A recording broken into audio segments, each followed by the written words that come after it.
And so one of the things that I really don't like about the women were oppressed by men throughout history narrative is the fact that both men and women were terribly oppressed by nature throughout history, and that's not being factored into the equation.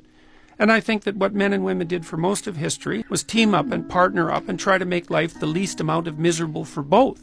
And yet we read this narrative backwards and we say, well, the reason that men and women weren't operating equally in the socio-cultural landscape was because men were oppressing them. It's like, sorry, no. That accounts for a tiny fraction of it, or some proportion of it.